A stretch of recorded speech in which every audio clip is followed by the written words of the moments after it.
함께 나눌 말씀은 마태복음 5장 9절 말씀입니다. 마태복음 5장 9절 말씀을 함께 읽겠습니다. 화평하게 하는 자는 복이 있나니 그들이 하나님의 아들이라 일컬음을 받을 것이미요. 아멘. 오늘은 화평하게 하는 자라는 제목으로 말씀을 나누도록 하겠습니다. 화평이라는 것은 사전을 찾아보면 화목하고 평온한 것을 말합니다. 화목하고 평온한 것. 그러니까 어떤 사람이 사람들 사이에서 화평하게 한다라는 것은 화목하고 평온하게 만든다라는 것을 의미하는 거죠. 그러면 화평하게 한다라고 할 때 가장 먼저 화평하게 하는 사람에게 있어야 될 덕목은 뭐냐 하면 안 싸우는 겁니다. 우리가 잘 싸우는데 여기에서 싸운다라는 것이 꼭 무슨 나이 먹고 막 머리를 잡고 막 쥐어 흔들고 싸운다든지 아니면 나이 먹고 남자들이 막 주먹 다짐을 한다든지 꼭 그런 싸움만 이야기하는 게 아니겠죠. 훨씬 더 많은 종류의 싸움들, 감정을 가지고 싸운다든지 말을 가지고 싸운다든지 뭔가 나쁜 생각을 가지고 싸운다든지 이런 모든 종류의 싸움들을 의미하는 거죠. 아침에 일어나서 밤에 잠들 때까지 우리는 하루에도 몇 번씩 싸웁니다. 저 사람이 왜 나한테 말을 이렇게 하지?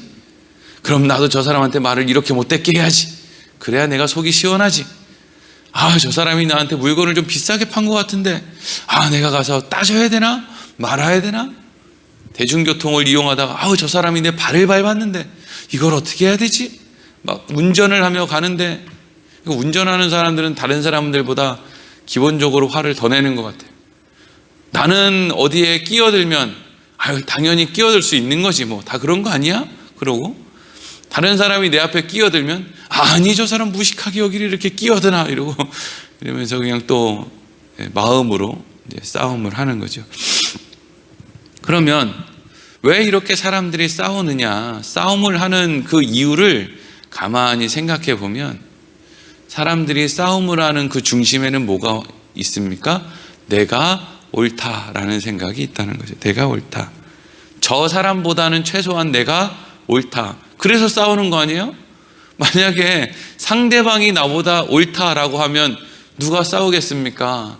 싸우지 않죠. 내가 저 사람보다 낫다. 내가 저 사람보다 옳다. 더 많이 한다. 더 영향력 있다. 그러니까 저 사람은 내 말을 들어야 된다. 라고 하는 생각이 있어서 사실은 싸우는 거예요.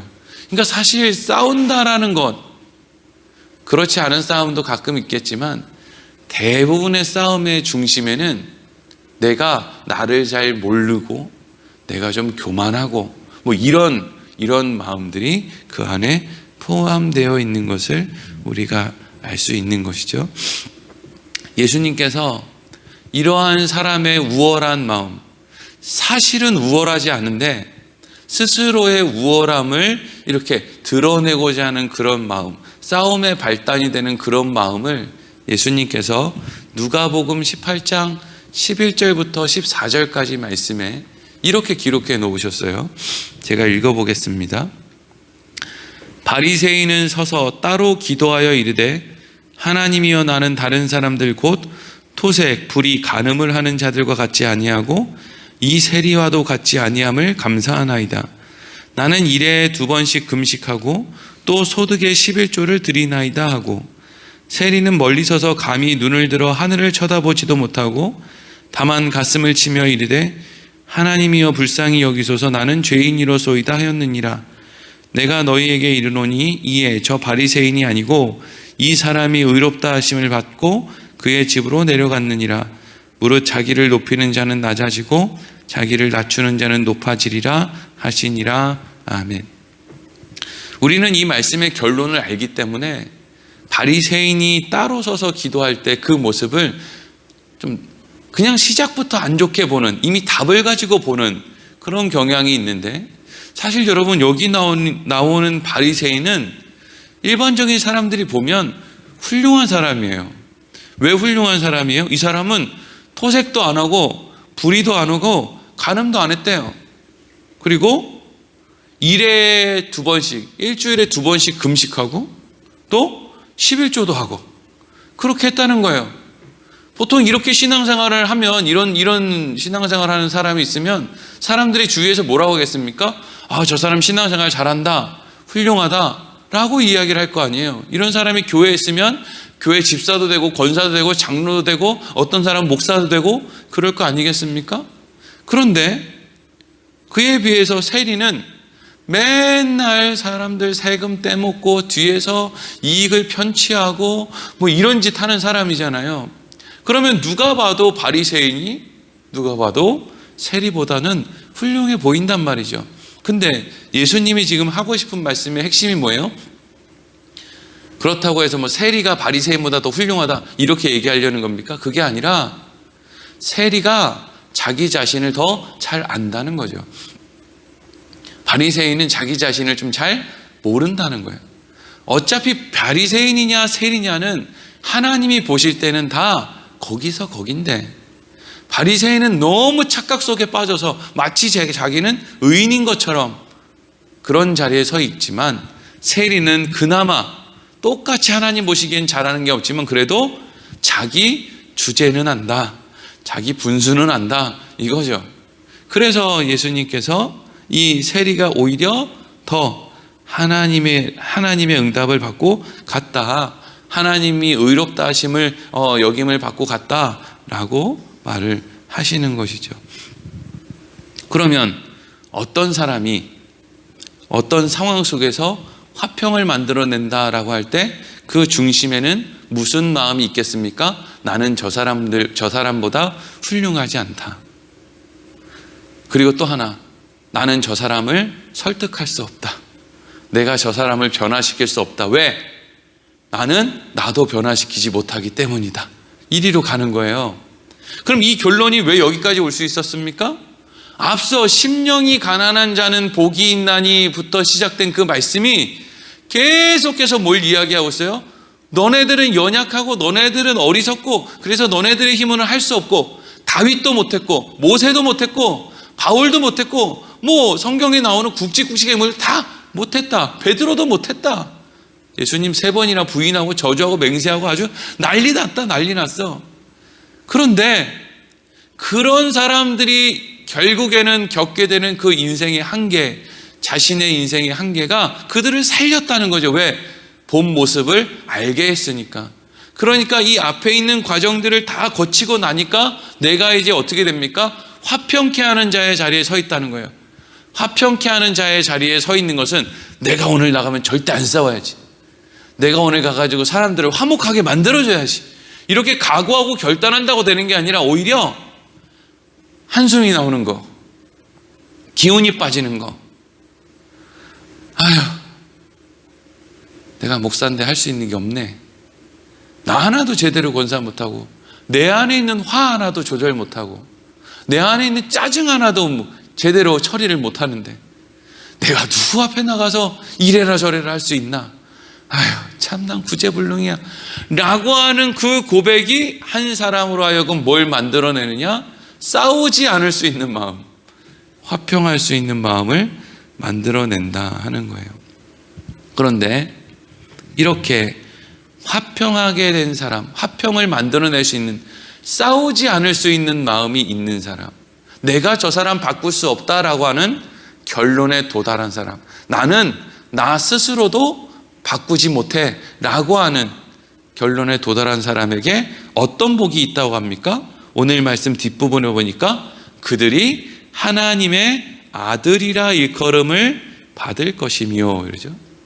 하나님의 아들이라, 여기에서 또 아들이라고 한다고 아들이라고만 생각하면 안 되고 여기는 물론 딸도 마찬가지죠. 하나님의 아들이요 하나님의 딸이요, 바꿔 얘기하면 하나님의 자녀다라는 일컬음을 받을 것이다 라는 거예요. 그럼 여기서 하나님의 자녀라는 것, 하나님의 자녀라는 복이라는 게 뭐예요? 하나님이 책임져 주신다는 거죠. 사람들이 사실 싸우는 이유 중에 중요한 이유 가운데 하나는 뭐냐면 또 손해 안 보려는 거거든요. 그렇지 않습니까? 자녀들한테도 너 그렇게 하면 너 손해봐. 근데 세상이 그렇게 호락호락한 줄 알아? 이럴 때는 그냥 가가지고 들이받고 싸우는 거야. 그래야 저 사람들이 너를 무시하지 않아. 그래야 너 손해 안 보지. 이런 식으로 이제 부모들이 자식들 가르치기도 한단 말이죠. 손해 보지 말라고. 그래서 대부분 손해 안 보려고 막 싸우고 이러는데, 근데 또 가만히 우리 인생을 돌아보면 그래서 진짜 손해를 안 봤나 생각해 보면 그것도 아니란 말이죠. 내가 내 이익을 얻기 위해서 막 고집을 부린단 말이죠. 나 이거 꼭 해야 되겠어. 그러니까 이거 말리지 마. 이건 나한테 너무 중요해. 내가 이걸 꼭 해서 내가 꼭 얻어야 될 게 있어. 그런데 여러분 정말 살아보니까 그렇게 고집을 엄청 부려가지고 내가 원하는 것을 다 얻었습니까? 여러분 살아보면은요, 엄청 고집을 부려도 나한테 주어지는 몫이 1이고 그냥 가만히 있어도 나한테 주어지는 몫이 1이라는 걸 알게 돼요. 별거 없어요. 머리채 끝 부여잡고 그냥 시장 한복판에서 네가 잘했니 내가 잘했니 라고 막 어거지로 싸워도, 그래서 그 싸움에서 승리하면 내 인생이 뭐 좀 달라집니까? 희한하게 그렇지도 않다는 거예요. 지금 뭐 대통령 뽑는다고 이제 대통령 선거하기 전에 후보를 뽑는다고 막 난리잖아요. 엄청나게 잘 싸워서 이 사람이 대통령이 된 거랑 그 사람 때문에 내가 대통령이 안 된 거랑 내 인생이 대통령이 됐기 때문에 훨씬 더 행복하고 대통령이 안 됐기 때문에 훨씬 더 불행하고 그런가요? 그렇지도 않단 말이죠. 과거에 어떤 대통령은 차라리 대통령이 안 됐으면 지금까지 자식들, 손주들 보면서 좀 더 편안하게 행복하게 살 수도 있었을 텐데 라는 생각을 하게끔 만드는 사람들도 있지 않습니까? 근데 우리는 싸워서 내가 저걸 굴복시켜서 내가 이걸 쟁취해내면 내가 뭔가 더 나은 삶을 살 수 있을 거라고 생각해요. 더 많은 돈을 벌고 더 많은 사람들과 함께 더 많은 영향력을 가지고 있으면 나는 더 행복할 것이다. 정말 그럴까요? 예전에 한국교회에 많은 사람들이 전 세계에 선교사를 파송해야 된다. 그래서 거기 교회를 짓고 가난한 사람들을 돕고 거기다 복음을 전하고 이게 우리의 사명이다. 이걸 가지고 지난 몇십 년을 열심히 달려왔단 말이죠.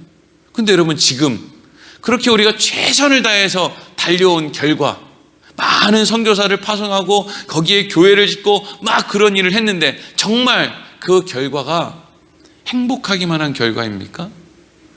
아니에요. 희한하게도 그렇지가 않아요.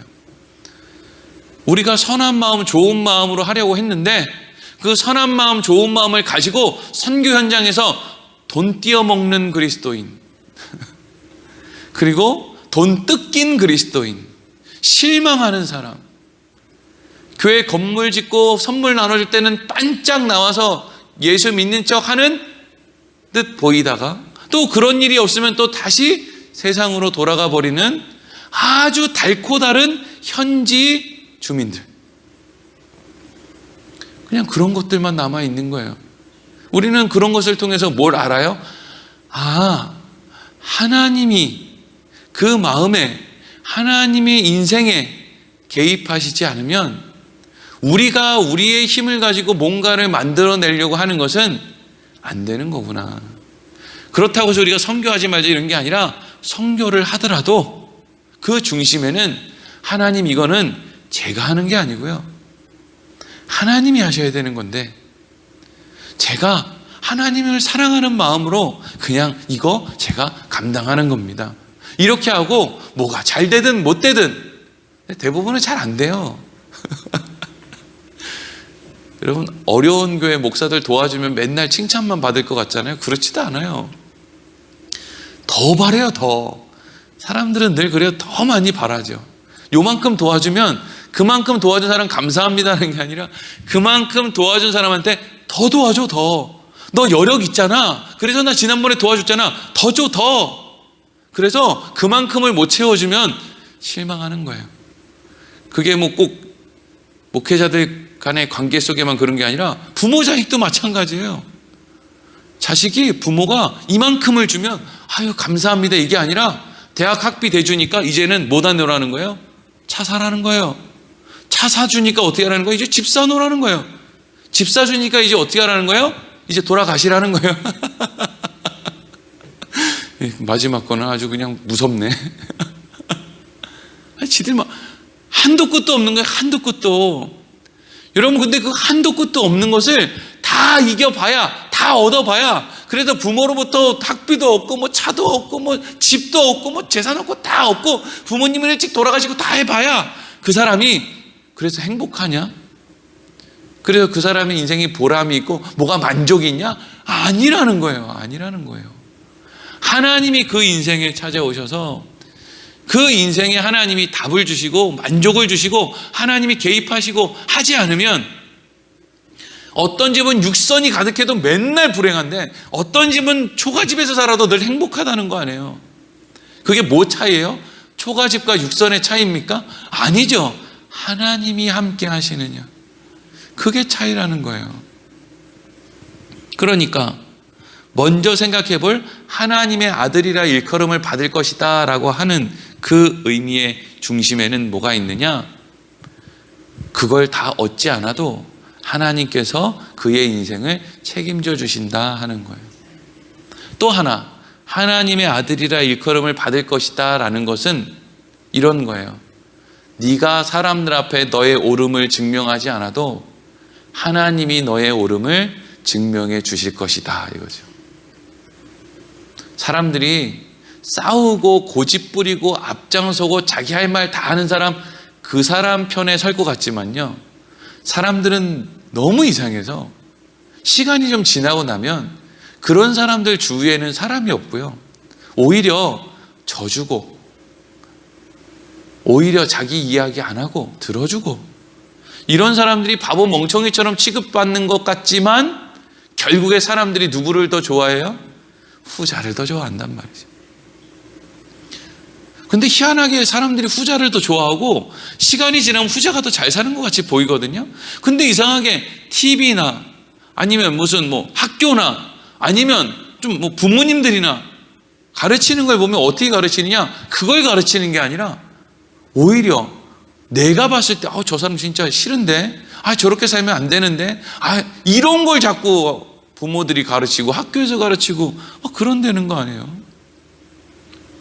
예수님이 마지막 때에 예수님 다시 오실 때 칭찬받는 사람들과 또 책망받는 사람들에 대해서 이렇게 말씀하신 일이 있어요.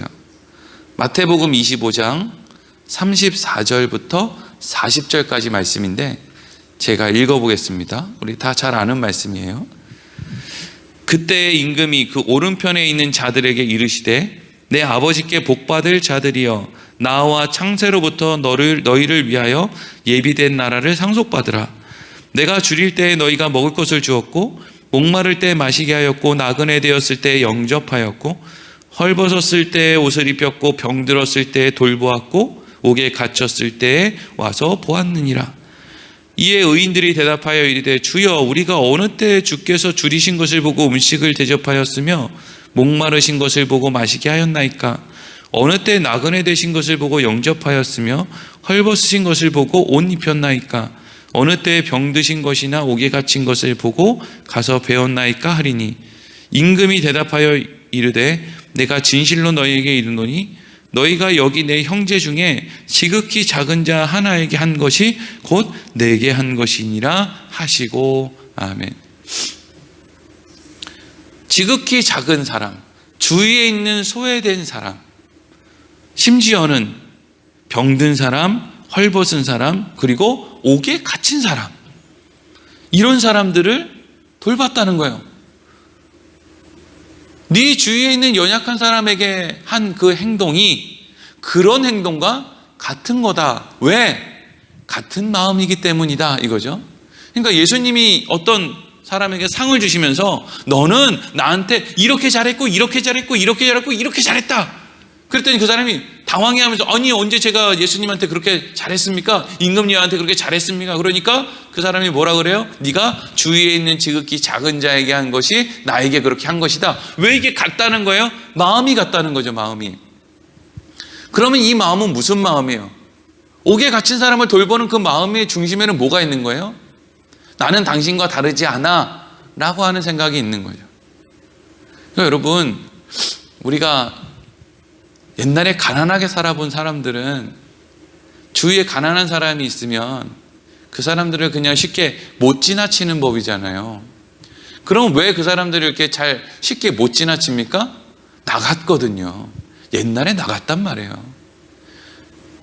태어나서 한 번도 죄 안 지어본 사람, 그러니까 뭐 세상법으로 뭐 어떤 그걸 안 해본 사람이랑 어려서부터 맨날 부모님 속 썩이고 말썽 부리고 맨날 돌아다니다가 막 경찰서도 가고 막 이렇게 한 사람이랑 다른 사람을 보는 마음이 다르단 말이죠. 똑같이 그냥 비행 청소년을 봐도 과거에 자기의 그런 경험이 있는 사람은 보는 눈이 다르단 말이죠. 그러니까 어떤 사람들이 주위에 있는 연약한 사람을 도와요? 나도 저 사람과 다를 게 없다. 나는 그냥 하나님이 나한테 특별한 은혜를 주셔서 내가 지금 요만큼 하고 있는 거지, 하나님이 나한테 특별한 은혜를 주시지 않았으면 나도 옛날에 그때 넘어졌으면 지금 너랑 다를 바가 없다라고 하는 그 마음이 이 사람으로 하여금 누군가를 진심으로 도울 수 있는 마음을 갖게 한다는 거예요. 거들먹대기 위해서 누군가를 돕는 사람은요, 돈으로 도와요. 사람을 돈으로 돕는다라는 거는요, 그게 돈이라고 하는 수단으로 돕는 거지 그 사람이 뭔가를 돕는 게 아닌 거예요. 마음이 가지 않는 거예요. 새벽에 이거 얘기 안 시간이 이렇게 길어지는데, 여러분, 돈이 얼마나 사람의 진심을 가리느냐면요, 부모가 돈이 많잖아요. 그러면요, 부모가 자식을 사랑이나 정성으로 키우는 게 아니라 돈으로 키워요.